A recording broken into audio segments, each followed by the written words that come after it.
Yes, good morning. Palakpakan po natin ang Panginoon.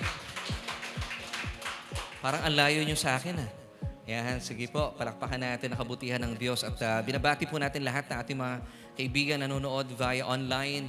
And of course, mga kasama natin dito sa on-site. Welcome po once again sa atin pong Sunday Worship Celebration. Today, it's Sunday, the last Sunday of this month. Itong first month ng 2024 at tayo po ipatungo na next week sa Love Month. So sabihin nyo sa inyong mga katabi, Happy New Year. Wala ko maisip eh. So sige po, batiin natin ang bawat isa. Are you blessed, church? Amen? Pwede bang ngitian ninyo yung mga katabi ninyo? Yes? Amen? Amen and amen. Alam niyo po, napakabuti ng Panginoon at kami po ay nagpapasalamat sa Diyos dahil still, tayo po ay talaga namang hindi pinababayaan ng Diyos at maganda pong balik-balikan natin ang mga katotohanan ito. At ngayon nga po ay nagsasama-sama tayo dito sa church because I believe that really it's good to be in the house of the Lord. Every Sunday, na tayo po ay nagsasama-sama. Kaya po na pinag-usapan natin last Sunday, na tayo po ay nagsisimula muna ang atin pong pakikipagniig sa Diyos bago tayo sumabak sa trabaho.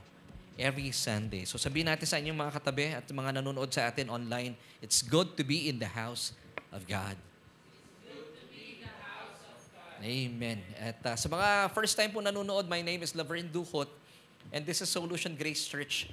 At sa mga naghahanap po ng church at gusto po kami makasama every Sunday, we are located at Unit 114, Tia Maria Sarao Building, Savvy Star Avenue, Pamplona 2, Las Piñas City. Malapit lang po ito sa may ano bang lugar ito? Sa may Phil-Am. Actually, papasok po kami ng Phil-Am Village. So yan. At excited na po ako to give you the word today. Sige po, let's pray po muna. Panginoon, we thank you so much for once again giving us this opportunity na makasama namin ang aming mga kapatid online and of course on-site. Salamat din, Panginoon, for giving us this message na amin pong pagsasaluhan ng sa gayon, Panginoon, patuloy pong mabuksan na aming isipan as we wait for the second coming of your Son. Panginoon, i-occupy po namin ang mga dapat i-occupy. At ganyan din, Panginoon, gagawin namin ang aming buhay sa araw-araw bilang kapahayagan na aming pagsamba. At salamat po, Panginoon, for using me today to be your mouthpiece. At mailahad ko po at maipahayag ko na malinaw ang aming mga pag-uusapan na nagmumula po ang salita sa inyo, O Diyos. At patuloy mong pamanghain ang aming mga kaluluwa at mabuksan ang anumang mga pagdududa at anumang Panginoon na bagay na gumugulo sa aming isipan, nagbibigay ng kalituhan, ay mabuksan, Panginoon, sa katotohanan. Ito po aming panalangin sa matamis sa pangalan na aming Panginoong Jesus. Lahat po tayo magsabi ng Amen and Amen. Yes, and today, alam niyo po, bilang pagpapatuloy po sa ating mga sinimulan nitong 2024, dahil alam niyo po na ang ganda ng ating theme for this year at gusto ko pong balik-balikan po ito para maalala po natin. Of course, ang atin pong tema for this year is Occupy Till I Come. At gaya po ng sinabi ko a few Sundays ago, na mainam po na maging malinaw sa atin bilang mga mananampalataya. Pwede po bang pakilagay natin doon sa PowerPoint natin? Yung ating theme for 2024. So bilang mananampalataya, dapat ilagay po sa ating isipan na yung ating pong buhay sa araw-araw, it's a lifestyle of worship. At tinalakay po natin ng mga nakalipas na araw na paano natin binibigay ating pag-worship, paglalaan po na ating oras, na ating talento, at even yung ating pagbibigay. Kung kayo po may kapahayagan, ay pagbibigay po sa gawain ng Panginoon para lalong lumawak ang gawain ng Panginoon. Amen. So napakahusay po ng panuntunan ng Diyos, hindi po tayo malilito talaga. At dahil po dito, kailangan nating maintindihan na habang tayo po naghihintay sa Panginoon, meron po tayong kailangang engagement with His Word. And of course, pag tayo po ay meron pong magandang engagement sa salita ng Panginoon, nakakalabas na po tayo na ating mga tahanan, na ating churches, para makapag-evangelize. And of course, after which, ang magandang epekto po nito, nakakapag-expand po yung ating gawain at ang gawain ng Panginoon. Amen. Yan. Pwede bang pakilagay yung ating PowerPoint? Yan. Sige, wala pa ako nakikita sa screen. Yan. So, atin pong, once again, ano po yung ating theme for 2024? Sabay-sabay tayo. 1, 2, 3. Occupy till I come. Yan. So, bilang mga mananampalataya, especially dito sa SGC, you have to engage. And then, mag-evangelize po tayo. And then, para magkaroon po ng expansion sa gawain ng Panginoon. Of course, atin pong message na ito, o yung theme natin, is taken from Luke chapter 19:13b. Mismo ang Panginoon na nagsabi po nito, occupy till I come. At napag-aralan din po natin last Sunday na ang sekreto po para tayo po ay nakakapag-serve sa Panginoon with gladness. Kasi alam niyo po sa paglipas ng panahon, nararamdaman natin minsan yung nalulupaypay tayo, napapagod tayo sa buhay, at parang feeling natin cycle na lang yung paglilingkod.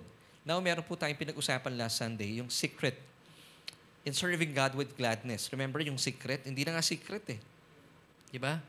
So, wala pong secret talaga ang Panginoon. Pag gusto mong ilantad sa inyo ang mga kapahayagan ito, mga revelation na ito, ibibigay sa atin ng Panginoon. So, what is the secret in serving God with gladness? Naalala niyo po last Sunday, meron po tayong isang kwento na kung saan, quick review lamang po ito ha, para makita natin ano yung sikreto ni Maria at siya po ay nakapagbuhos ng pabango sa paanan ng Panginoon na sadyang hindi po nagawa ni Judas.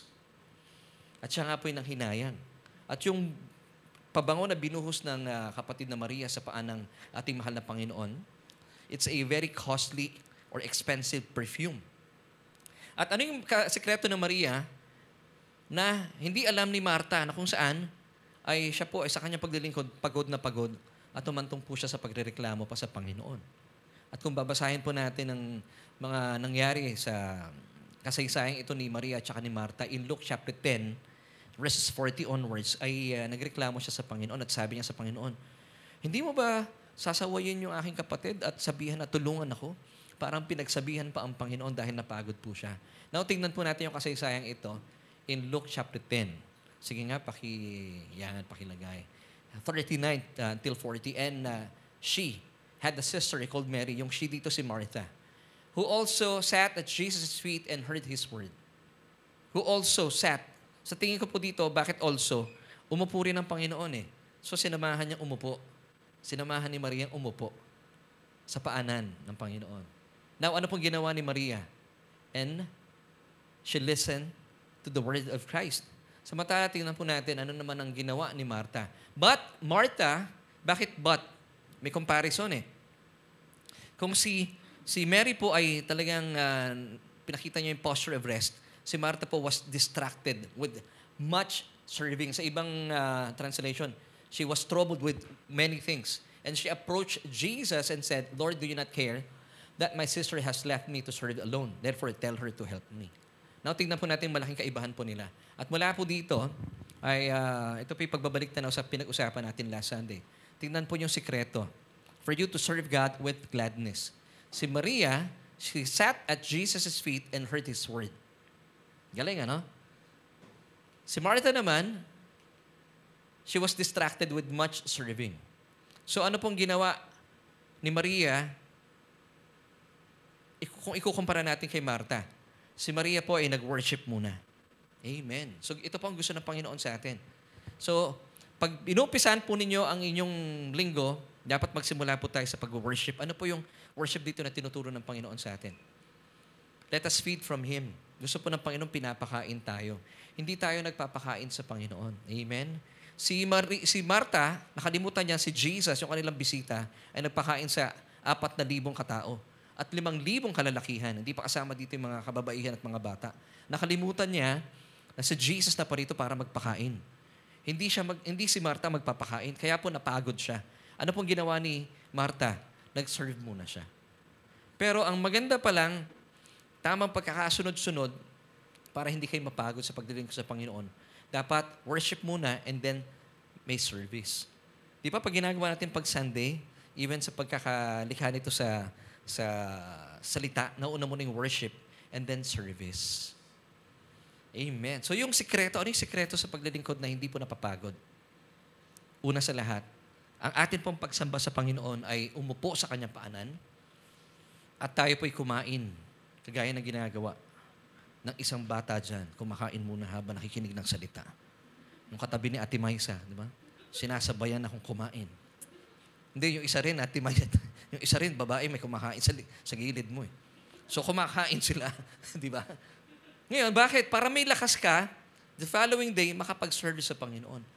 Why? Because sabi po ni Jesus, nakakaligtaan po ito ng maraming mananampalataya. Akala po ng mga relihiyon, meron tayong ambag sa Panginoon. Hindi. Sinasabi nila, maglingkod ka sa Diyos. Nakakahiya kang Kristiyano. Hindi po. Actually, wala pong ganun sa Biblia. Ang gusto ng Panginoon sa atin, maintindihan natin ano yung pakay niya, bakit siya naparito sa ating mundo. Matthew 20 verse 28, just as the Son of Man. Yung the Son of Man dito referring to Jesus, mga kapatid na nanonood online, sabi pa ng talata, did not come to be served, but to serve and to give His life a ransom for many. So, kung napapakinggan niyo po sa SM yung mga sinasabi ng mga salesperson doon, happy to serve. Si Jesus po ito. Galing kay Jesus. He's so happy to serve you. Wow! Wag natin pipigilan ng Panginoon. So, when you go to church every Sunday, let Jesus serve you today and forevermore. Sabi ng Panginoon, kumain ka lang. Kaya yung mga kumakain dyan, huwag kayong mag-alala. Pagkatapos ko dito, makikikain din ako sa inyo. And then, ang maganda pong ginawa ng Panginoon dito, and to give His life a ransom for many. At ginawa na po niya ito sa krus ng Kalbaryo. Church, ang galing, ano? So, ang ganda po ng sistema ng Diyos, yung sekreto na nilalantad ko na sa inyo ngayon. So, paano po natin gagawing lifestyle yung pag-worship? So, every single day, let us feed from Jesus Himself. Paano tayong kakain sa Panginoon? Since He is the bread of life, kainin natin siya. Siya rin po ang tubig ng buhay, uminom tayo sa Kanya. Para hindi kayo nagugutom at hindi kayo nauuhaw. Ang galing talaga ng Panginoon. Kasi ang mundo, kapag kayo po'y kain lang na kain, walang tubig, mabubulunan kayo, di ba? Pero ang ating pong Panginoon, hindi lang siya tinapay. Siya po ang tubig din ng buhay. Para hindi ka mabulunan at hindi ka rin mauhaw. Amen? So sa mga nauuhaw po dyan at mga nagugutom, nariyan po ang Panginoong Jesus. Kumain po tayo mula sa Kanya. At kapag tayo po'y kumakain mula sa Kanya, wala kang magagawa. Pag lumalakas ka na, doon ka makakapaglingkod sa Kanya. Amen. Kaya nga po, pag tinignan niyo po ang kalendaryo, nagsisimula ang araw sa Sunday. Hindi po Monday. Remember, last Sunday, pinag-usapan natin, nung nilikha ng Diyos ang tao, si Adan, on the 6th day. And God rested on the 7th. Now, yung first day ng man, since he was created on the 6th day, yung first day niya, yun ang 7th day ng Diyos. Nagpahinga ang Diyos. So, yung first day ng tao, napakabuti ng Diyos. Ang gusto niya, mamahinga tayong kasama niya. Ang tao, iba eh. Di ba? Pag tayo po nakakita tayo na may mga kasambahay, kadarating pala nung kasambahay. O habang nagpapahinga ka, magwalis ka muna. Habang nagpapahinga ka, mamalansya ka na rin. Ang tao, may pagka-slave driver, pero ang Diyos po hindi. Gusto niya, nilikha kita on the 6th day, pero yung susunod mong araw, that was your first day, mamahinga ka kasama ko. Di ba? Nakapakabuti ng Diyos. So kapag mamasdan niyo po ang ating mga kalendaryo, nagsisimula sa Sunday because He wants you to rest with God. Because pag binasa niyo po sa Book of Revelation, yung Sunday, ang tawag po dito ng Diyos, the Lord's Day. Kaya nga po, Sunday. S-O-N, sa atin ang Sunday, S-O-N-D-A-Y. It's Sunday, Jesus' Day. Let us feed from Him. Dito yung araw na magpapakain po siya. Kaya, come to church, mga kapatid. Kasi dito tayo mag-feed mula kay Jesus. And then, pagdating ng Monday, may lakas po tayo. Amen? Mas mahaba po ang bubunuin natin. Monday until Saturday. Yung iba, 6 na araw ang pasok. And then, pagdating ng Sunday, kumain tayo. Pero kapag kayo po sobrang gutom na gutom, hindi sapat yung once a week lang tayo kumakain. Kaya po meron tayong mga Bible study, at yun po yung gagawin natin sa church para meron tayong engagement with the Word of God. Amen. At ngayon po tuloy na tayo sa ating topic. Ngayong Sunday na ito bilang natin pong susundan yung ating tinalahin last Sunday. Ito yung question natin. Ang ganda ng question natin. Bakit kung kailan pa ako naging Kristiyano, ngayon pa dumarami ang mga problema ko? Sino po nakaka-relate sa tanong na ito? Amen, di ba? Napatanong kayo, Lord, bakit gano'n kung kailan ako naging born again? Lalo yata dumami yung problema ko. And that's why atin pong message for today, it's entitled, Trusting God in Tough Times. Kung kayo po ay may mga pinagdaraanan na mga bundok o mga challenges sa buhay ngayon, this message is for you. So once again, ang question natin for today, bakit kung kailan pa ako naging Kristiyano, ngayon pa dumarami ang mga problema ko? Alam niyo po, ang layunin po natin sa ating pag-aaral na ito ay para iwasan po nating mapanghinaan tayo ng loob as we wait for Jesus' second coming, yung first phase, yung rapture. Kasi alam niyo, marami ako nakakausap ng mga kapatiran natin. Pag dumaraan sila sa problema, alam niyo sinasabi nila, Laverne, kailan kaya magra-rapture? Pagod na ako sa buhay ko. Di ba? Minsan napapaganon tayo talaga, no?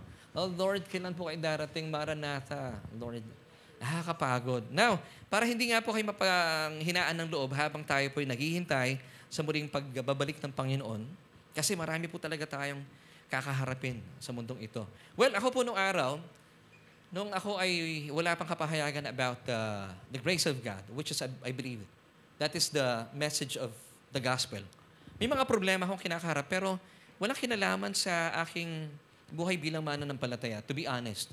May problema ako sa pera, may problema ako sa pamilya, at parang hindi natatapos. Pero, nung dumating po ang panahon na ako po yung nagkaroon ng kapahayagan sa biyaya, doon ako nakakaranas talaga ng mga problema concerning yung aking faith, yung aking pinanghahawakan na katuruan. Marami, ang dami talaga, hindi magkamayaw ang kalaban na ito po'y nararanasan ko. At alam ko, maaaring nagtatanong po kayo, bakit nga ba ganon, no? Kung kailan ako naging Christian, kung kailan ako naging born again, tila doon pa dumarami ang mga problema kinakaharap ko. Well, if ito po ang nararamdaman po ninyo at ito po ang tanong ninyo sa inyong buhay, maybe for the longest time, ito po yung paulit-ulit ninyong hinahanapan ng tugon, this message is for you. Kung meron po kayong mga kaibigan, kakilala, kapamilya, na ito po yung tanong, pakibahagi po yung ating service, yung ating worship service, yung ating broadcast today. At nang sa gayon, malaman po nila ano yung sagot sa katanungan ito. Well, para po masagot na po yung tanong natin, gusto niyo bang sagutin na natin yung tanong natin? Amen? Kasi ang sinasabi ng iba, ito rin po naranasan ko nung araw may mga tumugon sa akin, mga kaibigan ko rin, at alam ko pong sincero din sila. Pero minsan may mga sincerely wrong. Hindi naman lahat ng sincere ay tama, ano? Sinasabi nila, alam mo, kaya ka nagkakaroon ng problema nung ikaw ay naging born again dahil sinusubukan ng Diyos ang iyong pananampalataya. Sabi ko, bakit ganun? Parang ayoko na maging Kristiyano. Yun ang aking, yun ang aking unang tugon. Kasi, kaya ka binibigyan ng problema ng Diyos. Take note, maraming Kristiyano naniniwala ang Diyos nagbibigyan ng problema. Pero gusto ko muna pong buwagin ang kasinungalingan ito. Hindi po nagbibigay ng problema ang Diyos. Ang binibigay ng Diyos, solusyon. Kaya nga po ang pangalan ng church natin, Solution Grace Church. Because we believe that we have a God who provides us solution. Hindi po siya nagbibigay ng problema. Bakit siya magbibigay ng problema? Wala po siya nun. At maraming mananampalataya, I pray na kung kayo po'y nanonood sa ngayon at kayo po'y naliwanagan, ibahagi nyo rin po sa inyong mga kaibigan na ang Diyos po kailanman hindi siya pwede magbigay ng mga bagay na wala siya. Wala siyang problema So ano ibibigay niya problema? Halimbawa, anak nyo nanghingi sa inyo na, Daddy, pahingin 10 piso. Wala kang 10 piso. Paano ka makapagbigay nang wala ka? So ang Diyos po hindi nagbibigay ng problema. Nagbibigay po siya ng solusyon. And this is good news. Church, amen? Good news po ito. Ang mundo maraming problema. Ang problema, hindi lumalapit ang tao sa Diyos kaya hindi siya nakakatagpo ng solusyon. But I'm telling you this is good news. Kung may problema po kayo, lumapit kayo sa Diyos. Ang problema ng tao, lumalayo pa sa Diyos. Lumalapit sila kung kani-kanino. Pero this is really good news. Kung meron kayong kinakaharap, lapitan natin yung gumagawa ng solusyon. At hindi po pwedeng gumawa ng problema ang Diyos at ibibigay sa inyo para palakasin ang inyong pananampalataya. Na kung kayo po yung nasa problema, hindi kayo kukondenihin ng Diyos because bibigyan kayo ng solusyon at ilalabas ka niya sa problemang yan.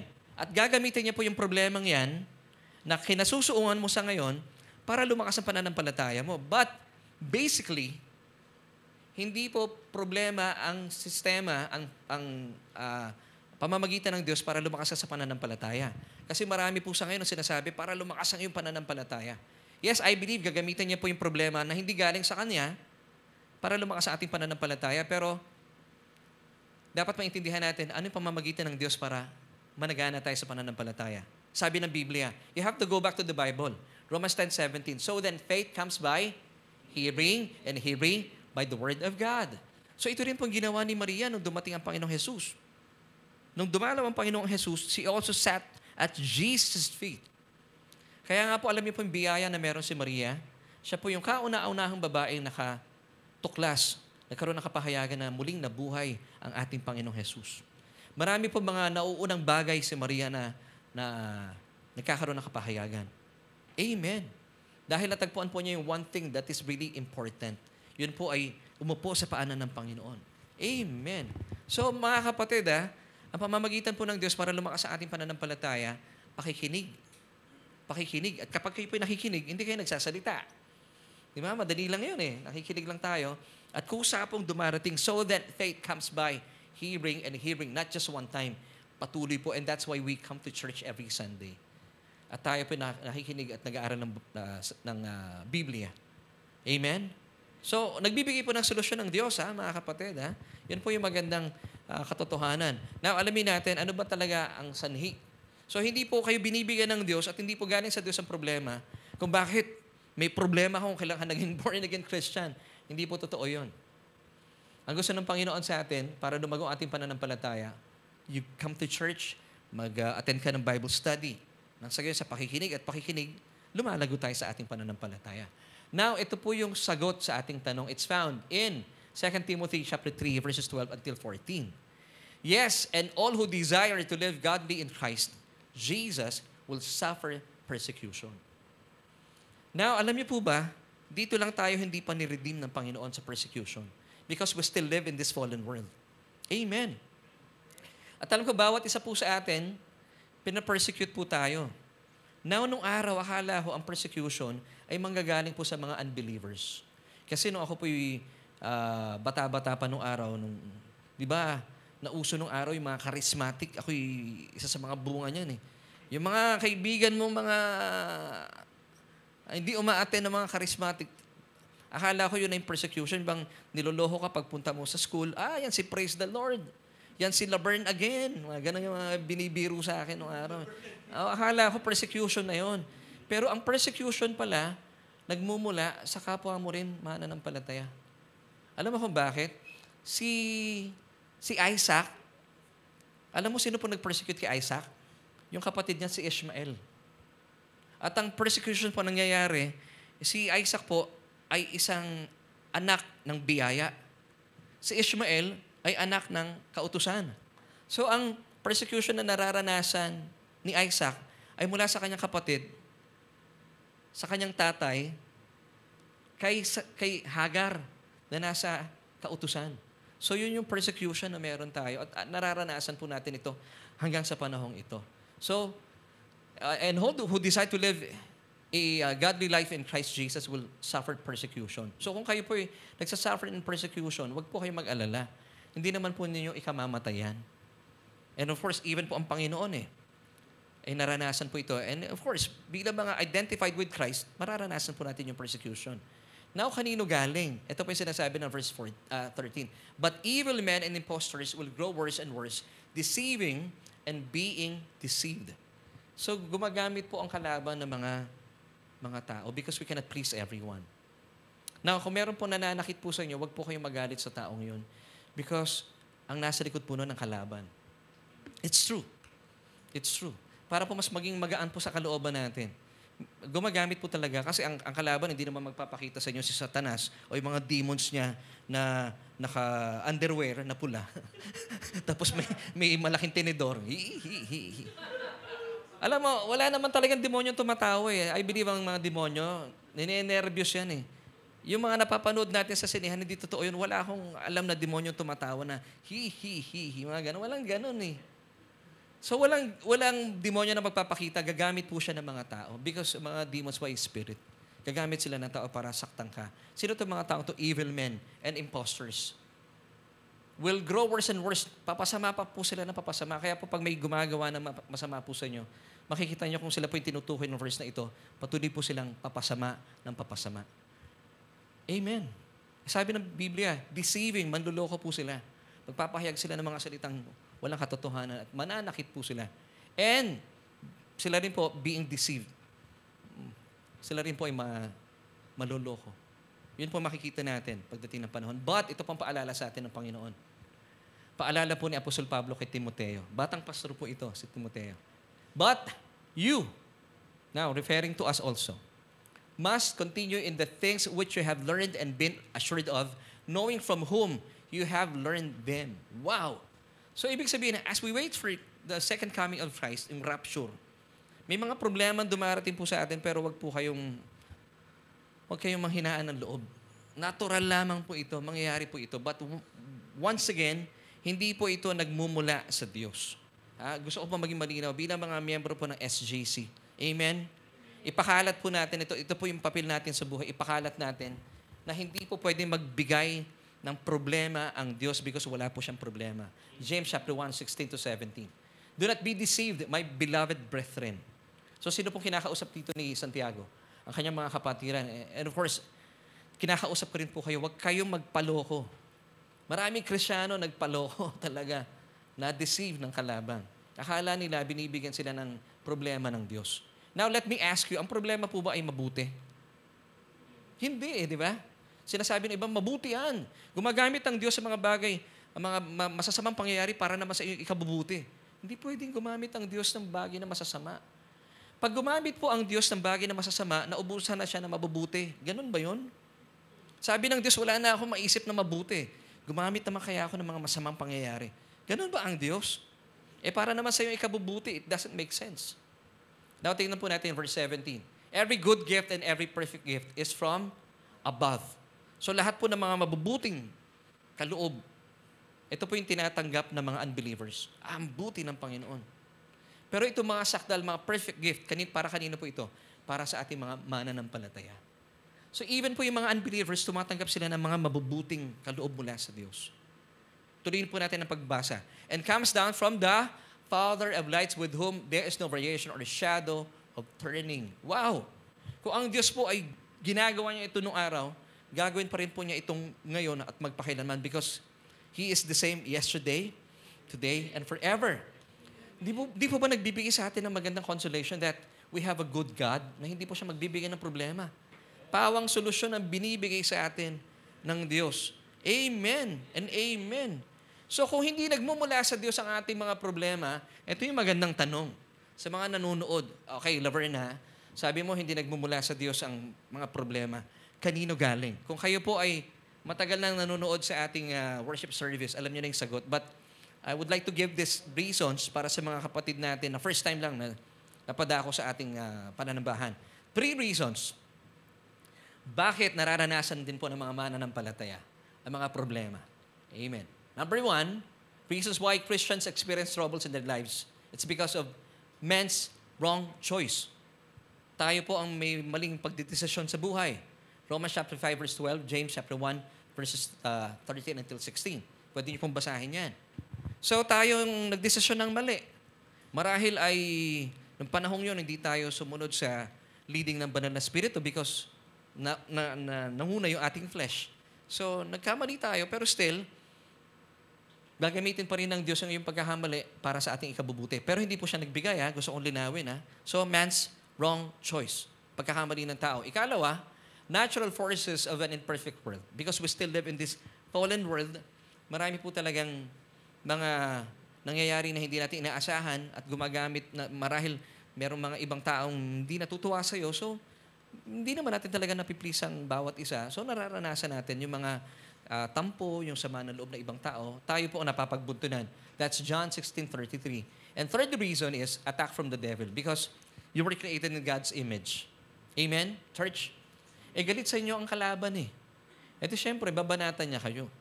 John chapter 10 verse 10 and Ephesians 6 verses 11 to 13. Kaya nga po sabi ng Ephesians 6, put on the whole armor of God para hindi po makaporma ang kalaban-laban sa inyo. Amen? Amen? Amen? Parang mahina ang boses natin. Okay, Laverne. Hindi na nga galing sa Diyos. Medyo nako-convince mo na ako, Laverne. Medyo at least napag-pray po natin itong taong to. Nako-convince ko na pa unti-unti. Na hindi talaga galing sa Diyos. Hindi po talaga galing sa Diyos because kung galing po sa Diyos ang problema, nakakatakot yun. Hindi po pwede magaling sa Diyos ang problema. At since ang problema ay masama, wala pong masama sa Diyos. Psalm chapter 5 verse 4. Hindi po siya nananahan sa anumang masama. Okay, Laverne, kung hindi nagagaling sa Diyos, ang mga problema at ang mga bagay na marahil nagpapabagsak, nagbibigay ng sakit sa ating kalooban, what about Paul's thorn in the flesh?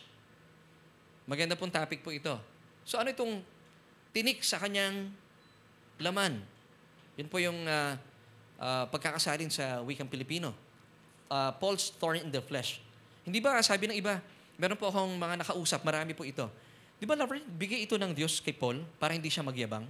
Kasi maraming revelation si Paul. Of course, nakasulat po iyon. Ano? But the question is, aalamin natin. Kasi kung sinasabi mo, Laverne, na hindi galing sa Diyos ang mga masasamang bagay, pero bakit merong thorn in the flesh si Paul? Nasabi na ito ay hindi inalis sa kanya ng Diyos, bagaman he asked 3 times na tanggalin sa kanya ito ng Diyos. So alamin natin, ito ba talaga ay sakit na malala? Deformity sa kanya mukha? Kasi marami nagsasabi, si Pablo daw ay deform yung mukha, nakatabingi, hindi daw. Ang daming sinasabi ng mga tao. Ito po ba isang matinding karamdaman? O ano ba po itong Paul's thorn in the flesh? Para malaman po natin na talaga bang hindi nagbibigay ang Diyos ng karamdaman. Kasi minsan, sabi ng ilan, no, binibigyan tayo ng mga problema, ng sakit, ng karamdaman, ng disease ng Diyos para hindi tayo magyabang. Alamin po natin para maunawaan natin. At habang hinihintay natin ang Panginoon sa Kanyang muling pagbabalik, hindi tayo napapanghinaan ng loob. Kasi I pray na na-establish na po kayo na kailan naman hindi po pwedeng magbigay ng problema ang Diyos. Now, babalik na naman po ibang mga tao. Paano yung nangyari kay Job? Meron po tayong topic about Job. Pwede niyo pong balik-balikan. Okay? But for now, dito muna tayo sa Paul's thorn in the flesh. Alamin natin. So it's found in 2 Corinthians chapter 12, verse 7. And least I should be exalted above measure by the abundance of the revelations. Kasi marami siya natanggap ng mga kapahayagan mula mismo sa Panginoong Hesukristo. Now, sabi pa ng talata, a thorn in the flesh was given to me, a messenger of Satan to buffet me or buffet me, lest I be exalted above measure. Now, ito po yung thorn in the flesh na binabanggit ko. Tinik sa kanyang laman.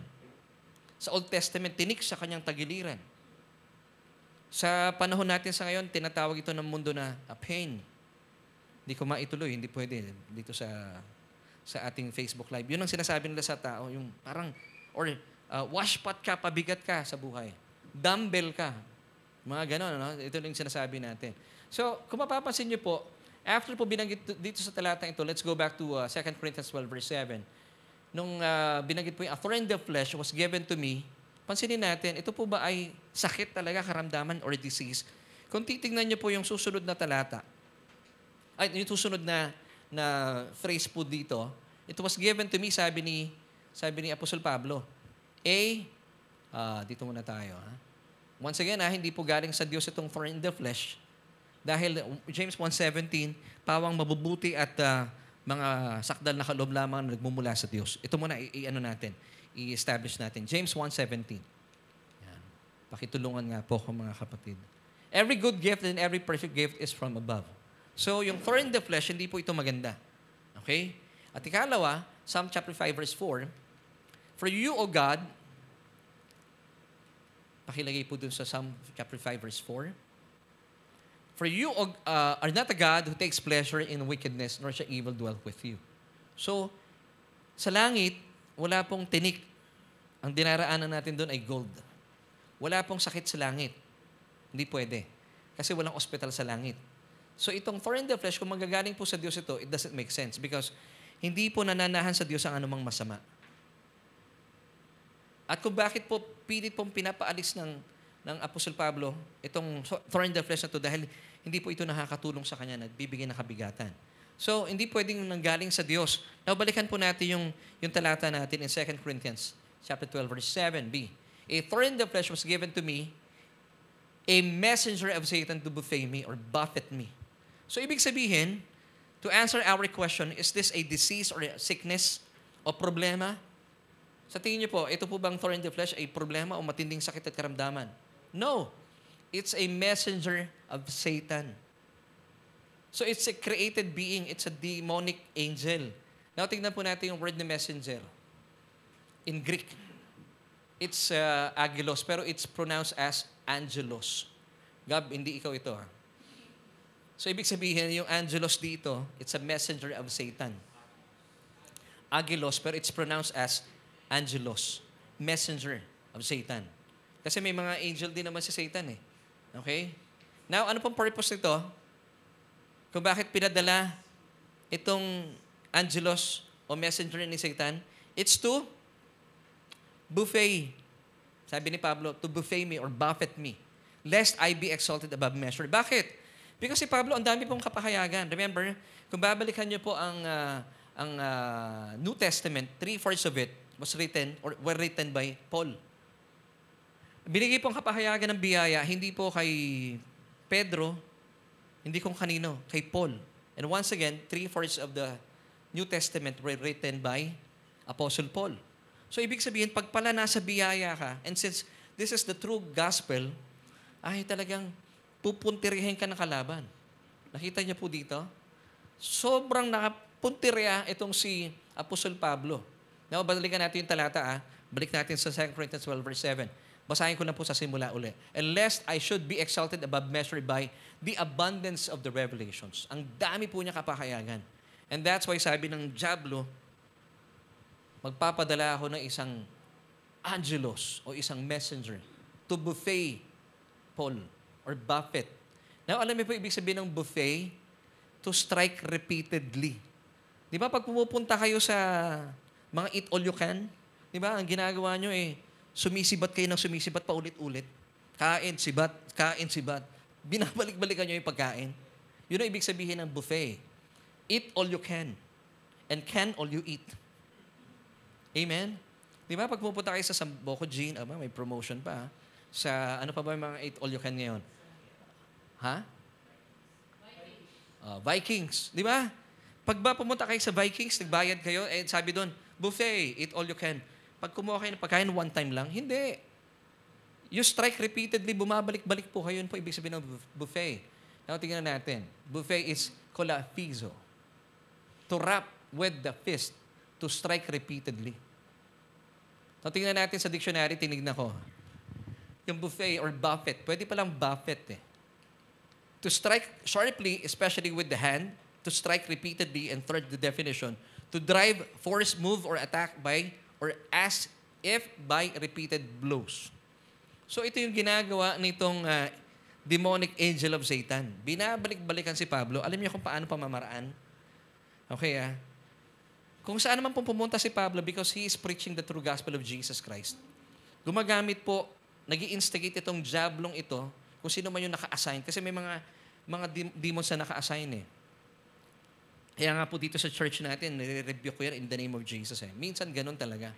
Pag pumupunta po si Pablo sa isang lugar, nag-i-instigate po siya ng mga grupo ng mga tao. Usually mga Hudyo. Pag nakakarinig ng mensahe ng Ebanghelyo.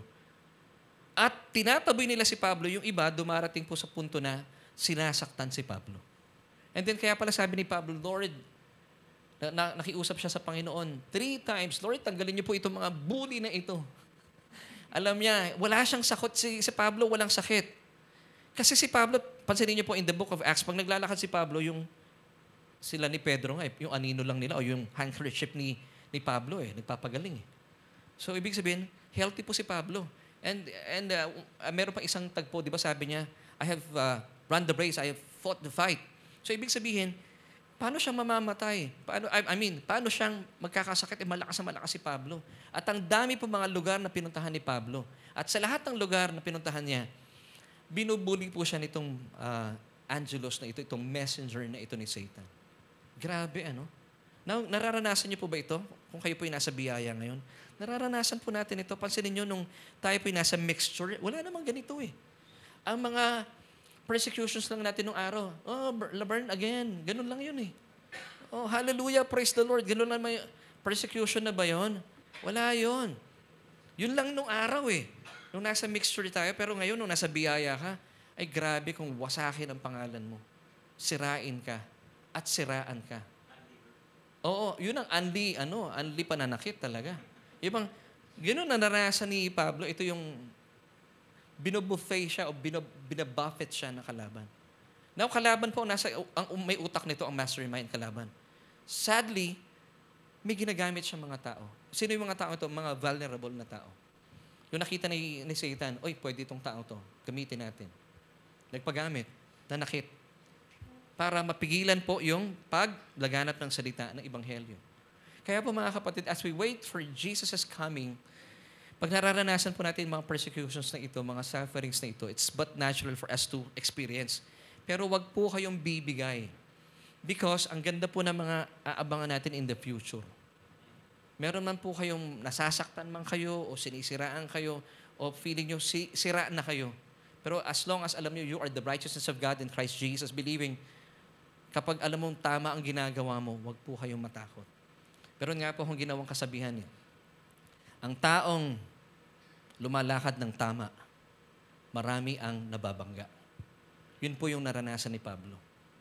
Kasi pag nagsalita si Pablo katotohanan, nagagalit po yung mga Hudyo. Ano yung mga Hudyo? Ayaw nila ng biyaya. Gusto po nila kautusan. Eh syempre, naglalakad si Pablo ng tama, marami po talaga ang nababangga.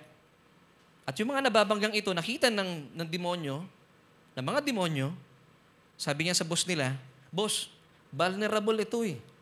Pwede bang pasukin namin ito? Sabi ni Satan, yes, i-buffet nyo, i-strike nyo repeatedly para hindi kumalat yung mensahe ng Ebanghelyo. See, mga kapatid, kung kayo po'y nakakaranas ng persecution, I believe, magandang manifestation po ito that God is using you mightily. Pipigilan kanya. Alam niyo kung paano po pinipigilan ng kalaban ang isang mensahero ng Diyos? Wawasakin niya yung credibility mo, yung pagkatao mo. Pero hindi po mangyayari yun. Si Pablo po nagpatuloy. Amen? Amen.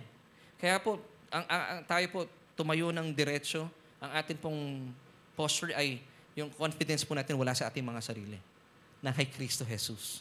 Nagpapatuloy po tayo because believing na kapag tama po yung mensahe ating ipinapahayag, nandyan po talaga yung mga kampon ni Satanas, mga mensahero niya, to buffet you, to strike you repeatedly. Yung bang tipong katatapos mo lang ng isang problema, ito na naman. Katatapos ng isang problema, ito na naman. Para wasakin po kayo. But as long as you believe that you are the righteousness of God in Christ Jesus, dahil alam mo, sa isipan mo, ikaw ay pinaging matuwid ng Diyos, hindi ka nag-iisip ng mga masasamang bagay na makasasakit sa kalooban ng Diyos at makasasakit sa kalooban ng kapwa mo tao. Hindi mo gagawin yun. Kung kayo itunay na mananampalataya, hindi mo gagawin yun. Hindi ka magkukos ng division sa anumang bahagi ng buhay mo. You will never do that.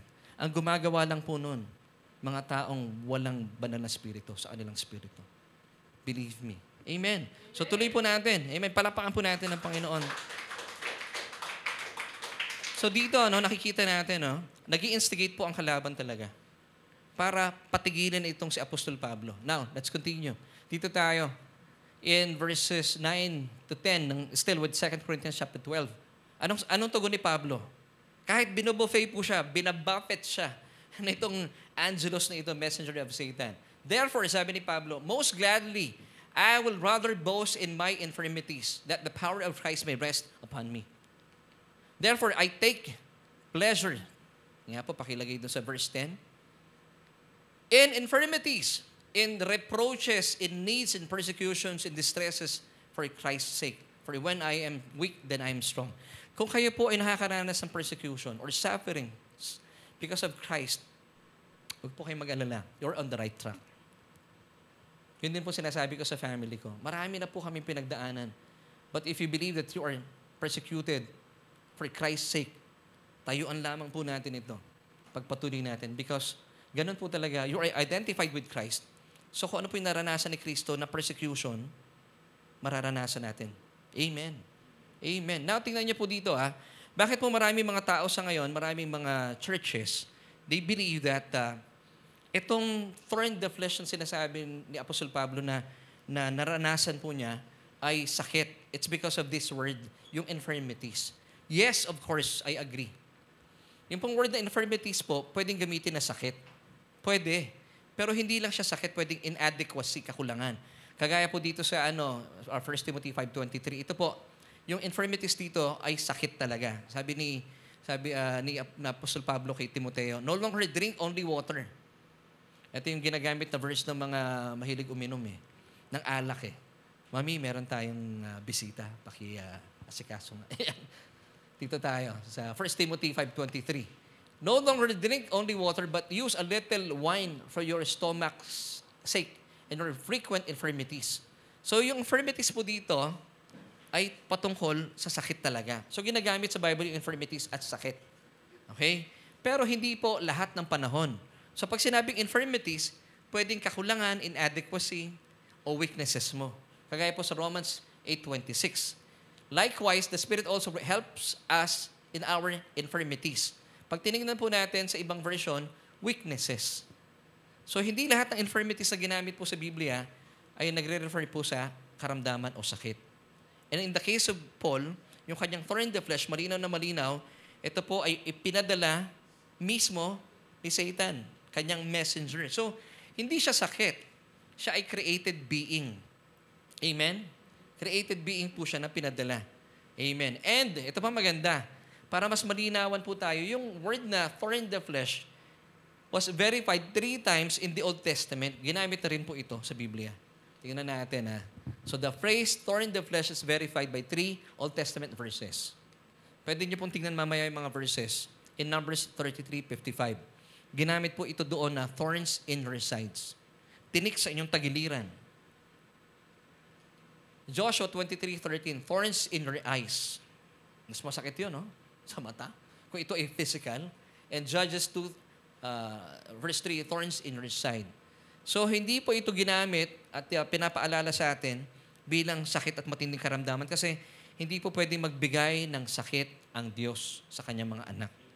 Kung ako nga halimbawa ako tatay. Of course, tatay naman talaga ako, hindi po halimbawa, yung tatay talaga ako. At kunwari meron akong kakayahan magbigay ng sakit, sinong tatay ang nasa tamang pag-iisip na bibigyan ng sakit ang mga anak niya para disiplinahin? Pwede lamang paluin at pwedeng pagsabihan. Yung pong aking mga anak nung bata sila, pinapalo ko. Pero nung malaki na, pinagsasabihan ko na. Kaya po maisingit ko na to, kaya po marami mga magulang ngayon na nagiging sakit ng ulo nila yung mga anak nila, baliktad yung ginagawa. Nung bata yung anak nila, pinagsasabihan. Nung tumanda, pinapalo. Baliktad. Kaya po nagiging rebelding anak natin. Sabi po ng Biblia, pag bata pa lang, paluin. Kaya nga po sa puwet dapat sa puwet lang marami pong padding to. Huwag niyo papaluin kung saan-saan. At dapat meron lang kayong pamalo. Hindi naman talaga hahatawin mo. Meron kaming pamalo. Dati, yung mga anak ko may pamalo ako sa bahay. Yung stick. Yung isa kulay pink para kay Arian. Yung blue kay Aves. Pinapalo ko yun sa puwet nila. Alam po nila yon. At alam nila kung bakit ko sila pinapalo. Dahil alam nila, nagkamali sila. Pero nung dumating yung panahon na lumalaki na sila, kailangan mo na silang kausapin in disiplinang kinakausap. Yun po yung sistema ng Biblia. Hindi yung dalaga na kunwari si Arian, natagpuan ko sa labas. Ba't ngayon ka lang umuwi? Dala-dala ko yung pink pa rin, pinapalo kong gano'n, Hindi po gano'n. Darating ang panahon magre-rebelde yan. Amen? Naligaw na ako. Nasaan na nga ba? Okay. So, tuloy natin. So, ito po yung magandang paalala ng Panginoon. Bilang ama, hindi ko sasaktan at hindi ko bibigyan ng sakit ang aking mga anak. Why? Because I love them. And lalo tigit ang ating ama sa langit. Kasi kung ikaw na ama sa lupa, hindi mo bibigyan ng sakit ang yung mga anak para disiplinahin sila. Now, ano ang dahilan mo para maniwala kang pwede magbigay ng sakit ang Diyos sa langit? Lumalabas yata mas mabait pa tayo sa Diyos. Naubusan na ba kayo ng pamamaraan para disiplinahin ang mga anak nyo? Naubusan na ba ang Diyos para pamamaraan para disiplinahin po tayo? So tanggalin po natin sa inyong mga isipan, kung meron pong nanonood ngayon na meron pong karamdaman, hindi po yan bigay sa inyo ng Diyos. Actually, ang gusto ng Diyos, tanggalin yan sa iyo ng Diyos. At lahat po ng mga taong lumapit kay Kristo nung araw, wala po siyang binigyan ng sakit. Tinanggalan pa niya ng sakit. So kung kayo po yung nanonood ngayon at may karamdaman kayo, nasa balik kayo ng karamdaman, maniwala po kayo na hindi po kalooban ng Diyos yan. Kanina sa ating Santa Cena, sa ating communion, naalala niyo po sabi ng Biblia, yung lahat ng ating mga kasalanan, ibinunto niya sa katawan ni Kristo. Bakit? Galit po siya sa kasalanan. Na kung galit po siya sa kasalanan at nilagay niya sa katawan ni Kristo, galit din siya sa karamdaman. Kasi nilagay din po ng ating Diyos ang lahat ng ating mga sakit at karamdaman sa katawan ni Kristo. So ibig sabihin, kung gaano siya namumuhi sa ating mga kasalanan, ganoon din po siya namumuhi sa inyong mga sakit at karamdaman. So anong sense, kung yung sakit at karamdaman, ibinunto na niya kay Kristo, kukuha pa siya, tapos bibigay sa iyo yung iba. Di ba? Parang wala sa hulog eh. So maniwala po kayo, hindi galing sa Diyos ang sakit. Okay? At yung thorn in the flesh na pinag-uusapan po natin, ito po ay isang mensahero. Sa wikang Griego ay angelos or messenger ni Satan. It's a created being, demonic being po ito. Na kung saan, nag-i-instigate po siya.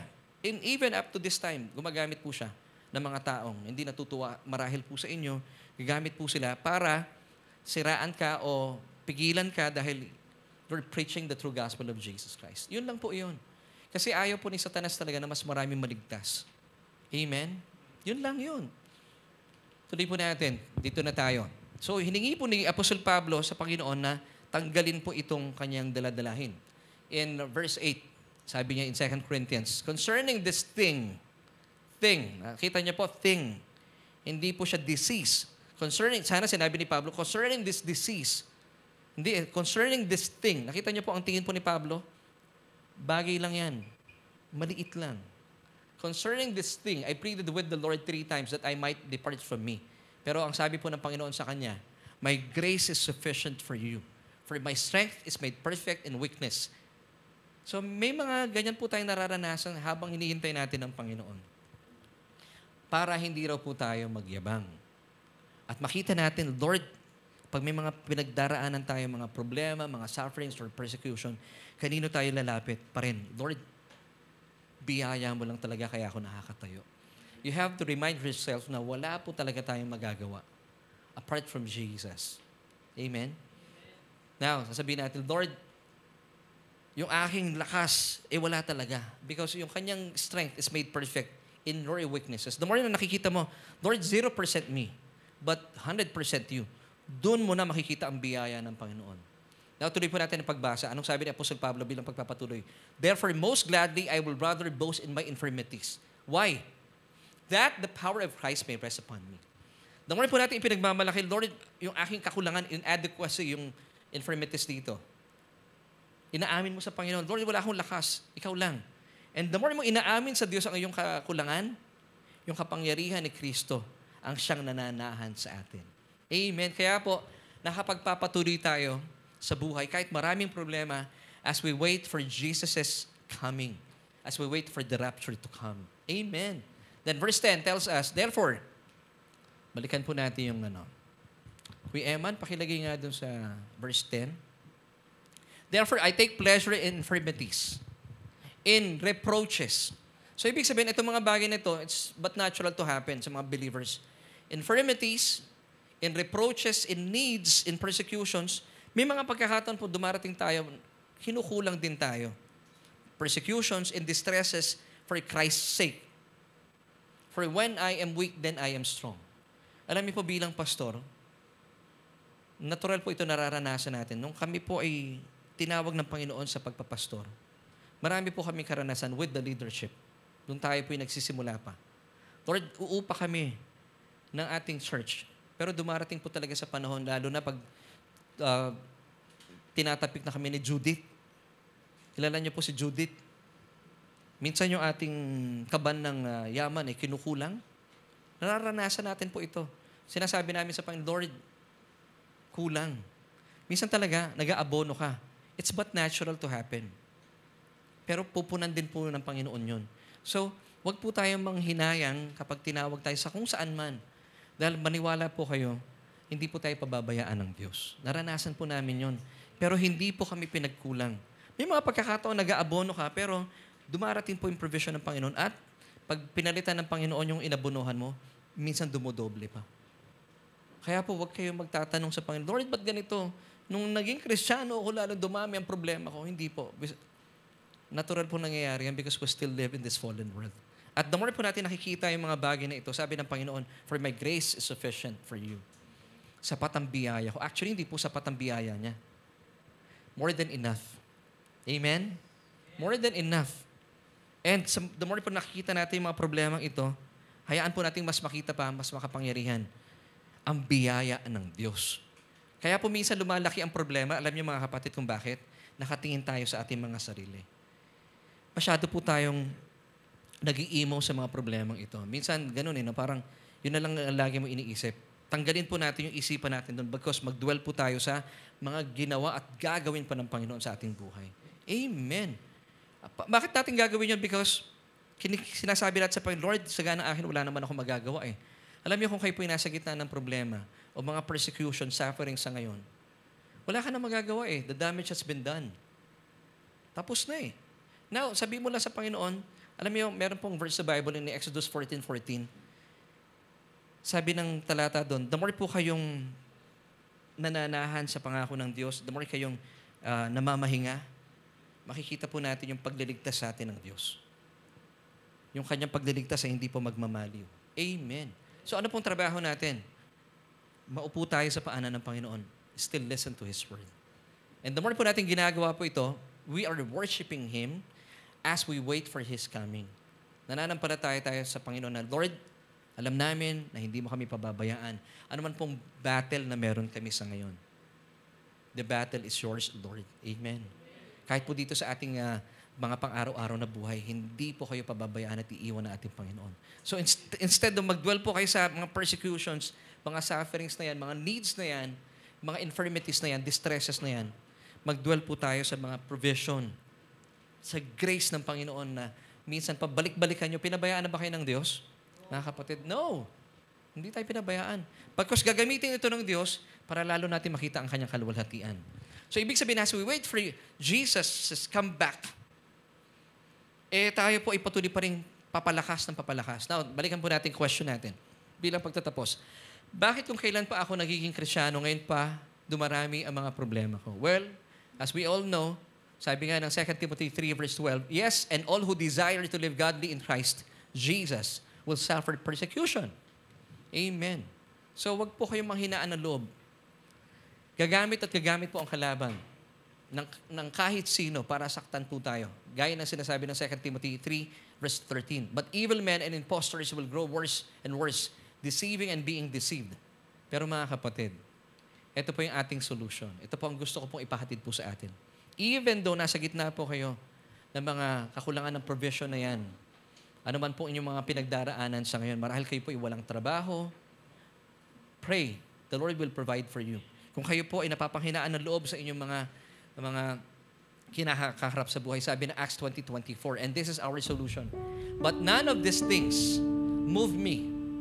Yung mga paghihirap na ito, mga persecutions na ito, sabi po ng talata, but none of these things move me, nor do I count my life dear to myself, so that I may finish my race with joy, and the ministry which I received from the Lord Jesus to testify to the gospel of the grace of God. Magpapatuloy po tayo na ipapahayag ang mensahe ng Ebanghelyo, ang biyaya ng Panginoon. Amen. Now, bago tayo magtapos, gusto ko lang makita po natin ito at sa mga nanonood sa atin online. Tingnan niyo po yung magandang pangako sa atin ng Diyos. As we wait for Jesus is coming, habang naghihintay po tayo, makita natin, ang mga tao sa mundo, pag sila po ay nahaharap sa mga problema, saan sila dumidepende? Sa yaman ng mundo. Tayo hindi. Dumidepende tayo sa yaman ng langit, si Kristo. Now, let me give you this verses, 2 Timothy 3:14. But you must continue in the things which you have learned and been assured of, knowing from whom you have learned them. And then, tayo po mga mananampalataya, the more po tayo nakatingin sa Panginoon as we wait for Him, naniniwala tayo na dumarating po yung mga problema ito, it's but natural to happen. Pero hindi tayo mapapanghinaan ng loob because habang kinakaharap po natin ito, as we wait for God, ito po yung maganda nangyayari. As we worship Him, ito po nangyayari sa atin, hindi po tayo nanghihina. Isaiah 40:31, ang ganda po ng talatang ito. At gusto ko po sanang i-memorize po ninyo. But those, sino itong those na ito kasama pong SJC family? Those who wait upon the Lord shall renew their strength. They shall mount up with wings like eagles. They shall run and not be weary. They shall walk and not faint. Hallelujah. Palakpakan natin ang Panginoon. Now, bakit hinalin tulad tayo sa eagles? Church, alam niyo ba bakit hindi kayo hinalin tulad sa pusa? Marami dito mahilig sa pusa. Hindi kayo hinalin tulad sa hippopotamus or sa aso. Bakit sa eagle? Sa Biblia po, napakamaganda po ng pakahulugan ng eagle sa tao. Amen. At kayo po ang tinuturing ng Diyos as you wait for Christ's return. Tayo po ihahalin tulad ng Diyos sa isang agila. Because, true to think about, pakilagay nga Kuya Eman, what are the characteristics of eagles in the Bible? Eagles are mentioned in the Bible as being admired for their swiftness. Cool lang ang mga eagles. Pag lumilipad sila, ang ganda po ng kanilang paglipad. Hindi sila natataranta. Great physical power, strength, courage, wisdom, endurance, and freedom. Ikaw to, kapatid. Amen. At ang kaibahan po natin, kung ang mga hindi po mananampalataya kapag sila po inaharap sa problema, umaasa sila sa kayamanan ng mundo, sila po ay nanghihina. Mula sa malakas nanghihina, tayo po ay gaya ng eagle, papalakas ng papalakas. Hindi tayo pinanghihinaan. Now, see the big difference. Ang mga tao sa mundo, those who depend on the riches of the world, they fly. Di ba yung mga kabataan, una, lumilipad muna sila. Tayo, people who wait upon the Lord, we rest. Ano po yung unang station natin? Unang ginagawa natin, we rest. Gaya po ng ginawa ni Maria. Naupo siya sa paanan ng Panginoon and nakikinig sa salita ng Panginoon. Habang nagliliparan ng mga tao sa mundo, tayo po ay namamahinga sa paanan ng Panginoon. And then, sila po ay bumababa na, tumatakbo na. Tayo po ay naglalakad lang. Lumalakad tayo sa pagkatawag sa atin ng Panginoon. Amen? And then, yung mga tao po sa mundo, ang ginagawa nila, pagkatapos silang tumakbo, napagod na eh. Naglalakad na lang. Samantala tayo po, mula sa paglakad, tayo po ay tumatakbo na. Amen? And then, ang mga tao po sa mundo, after po nilang maglakad, sila po ay namamahinga na. They faint, exhausted, they get weary, and fall. They rest in peace na. RIP na sila. Pero tayo po, we fly and soar like the eagles. Amen. If you believe this, ito po mangyayari po sa atin. And breakthrough is happening in this church. Hindi tayo magagapi ang sino man. Lalo na kung sino man itong messenger ni Satan na binubuffet kayo, hindi po ito mangyayari because promise po ng Diyos sa atin, Isaiah 54 verse 17, no weapon that is formed against you shall prosper. And every tongue that rises against you in judgment, you shall condemn. Amen. Amen. Purihin po natin ang Panginoon. Trusting God in tough times, mga kapatid. God loves you. Hindi po kayo iiwanan ng Diyos. Kung kayo po'y dumaraan sa mabibigat na pasanin ng inyong buhay. Kapatid, gusto ko pong samantalayin ng pagkakataon ito. Kung kayo po'y first time na dumako sa ating pananambahan, welcome and we're glad that you were able to join us today. Alam niyo po, pag-usapan natin kanina, hindi galing sa Diyos ang problema. Galing sa Diyos ang solusyon. At gusto po niya kayong magkaroon ng relasyon sa Kanya. Para anuman po mga problema niyo ay bibigyan ng solusyon ng Diyos. All you have to do, sumang-ayon sa panawagan ng Diyos. Amen. So may solusyon para pagkaroon ng relasyon, kayo po isumang-ayon. Kanino? Sa ating Panginoon. Sabi po ng Romans 10 verse 9 that if you confess with your mouth the Lord Jesus Christ and believe in your hearts that He was raised from the dead, you shall be saved. Amen. So all you have to do, just pray this prayer with me. Tanggapin po ang Panginoong Jesus. Buksan po ating mga labi at buksan din po ating mga puso. At maniwala po kayo na siya po'y nabuhay na maguli mula sa kamatayan at kayo po'y maliligtas. At anuman pong problema ang inyong kinakaharap, nandyan po ang Diyos para solusyonan. Nang sa gayon, habang hinihintay po natin ang muling pagbabalik ng Panginoon, hindi po kayo mapagod because kayo po'y magpatuloy na lumipad at lumipad ng lumipad habang hinihintay natin ang muling pagbabalik ng Panginoon.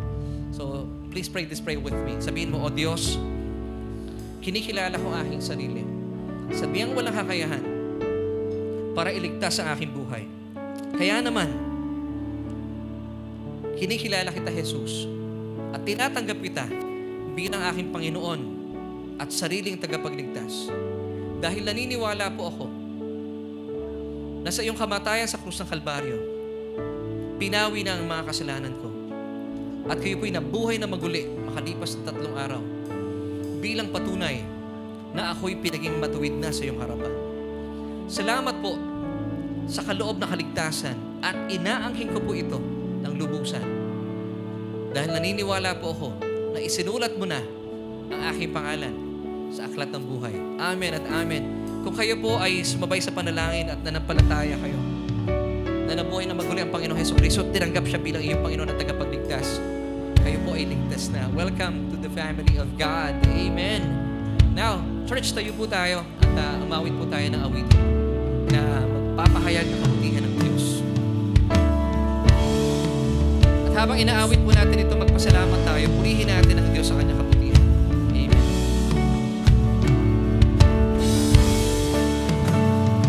His name is lifted higher. Jesus, your name is lifted higher. His name is lifted higher. Jesus, your name is lifted higher. Church, bless you, Lord. Lord, God of the ages, highest of all, we magnify you. Your name we exalted and exalted. Oh, thank you, Jesus. Lord, God of the ages, highest of all, we magnify you.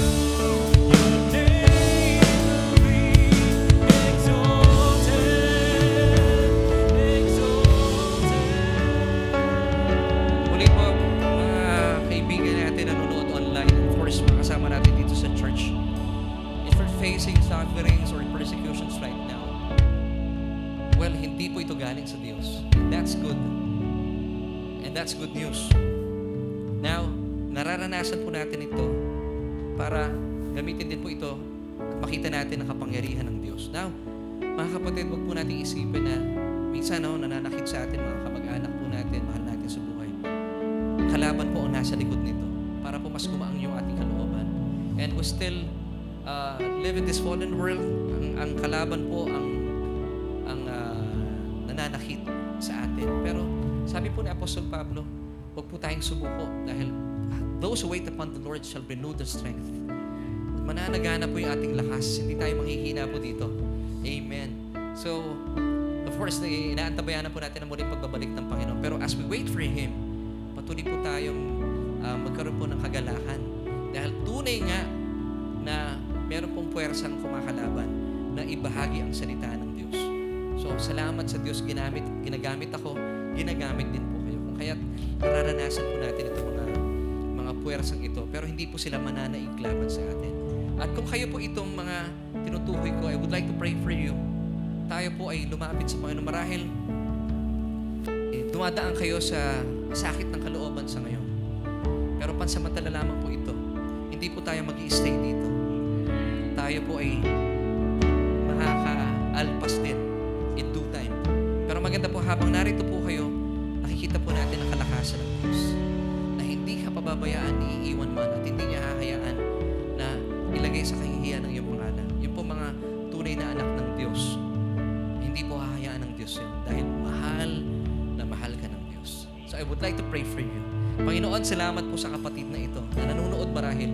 And even, Lord, sa aming mga kapatid dito sa church na marahil ay dumadaan, Panginoon, sa ganitong estado na kanilang buhay. Salamat, O Diyos, dahil hindi po kami mananatili at mananahan sa ganitong sitwasyon. Nangyayari po ito because we still live in this fallen world na ang kalaban po ay talaga pong galit na galit sa amin at sadyang pinipigilan kami para ibahagi ang iyong salita nang sa gayon mas maraming tao po ang maligtas. Panginoon, salamat po sa mensahe mo sa amin sa umaga po ito. Na ito po ay magbibigay sa amin ng paalaala na magpapatuloy po kami habang hinihintay namin, Panginoon, ang iyong muling pagbabalik. Kami po ay may itutulad sa isang agila, hindi manghihina, bagas, Panginoon, patuloy na lalakas, lilipat ng mas mataas Panginoon, hindi mananaig sa amin ang mga problema ng buhay. Gaya ng isang agila, Panginoon, kami po, we will soar the sky. Makikita, Panginoon, ang mundo, ang buhay na binago ni Kristo sa pamamagitan po namin mga buhay. Makikita po sa buhay namin, O Diyos, kung paano nagahari ang katwiran, ang katotohanan. At makikita, Panginoon, bilang patutuo at patunay na tunay nga kapag ang isang tao ay umaasa sa Diyos na buhay, hindi niya hahayaang mapahiya at mapabayaan. Panginoon, kami po iyon. Maraming salamat dahil patuloy mong pinapalakas sa aming kalooban mula po sa iyong salita. Panginoon, katagpuin mo ang pangangailangan ng kapatid na ito. Ano man pong kanyang mga kahilingan, kung siya man po ay nasa balik ng karamdaman, tanggalin mo sa kanyang isipan ang kasinungalingan na kayo po nagbigay ng karamdaman ito. And in the name of Jesus, kapatid na nanonood sa ngayon, kung kayo po ay may sakit at karamdaman, since naniniwala kayo na hindi galing sa Diyos yan, I command this sickness, itong sakit na meron ka, in the name of Jesus, lumayas ka, sino mang foul spirit na naka-assign sa'yo. In the name of Jesus, claim healing right now. In Jesus' name, sabihin mo, I am the healed of God. I am the healed of God. Ano mang problema kinakaharap mo, meron ang solusyon ng Diyos para sa'yo. So Lord, we thank you so much. Alam ko, Panginoon, marami po mga kapatid namin na napagpala sa mensahe ito. Kaya naman, Panginoon, sa'yo lamang po ang lahat ng paborit mo sa salamat. In Jesus' name we pray. Amen and amen. Palapakan po natin ang Panginoon. Kapatid, kung kayo po ay isa sa mga napagpala na mensahe ito, kung isa po kayo sa mga gumaling, please, sulatan niyo po kami. Gusto namin mapakinggan ang mga testimony po nila. And see you next Sunday. Bye. Praise God.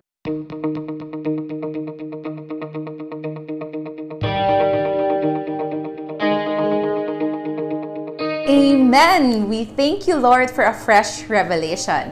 I learned a lot today. How about you? Let us know in the chat kung ano ang favorite part mo sa ating preaching today. Let us continue to honor and worship our Lord Jesus through our giving of tithes and love offering. But let me remind you that your tithes belong to your home church. But if you are new and you consider Solution Grace Church as your home church now, here are the ways on how to give your tithes and love offering.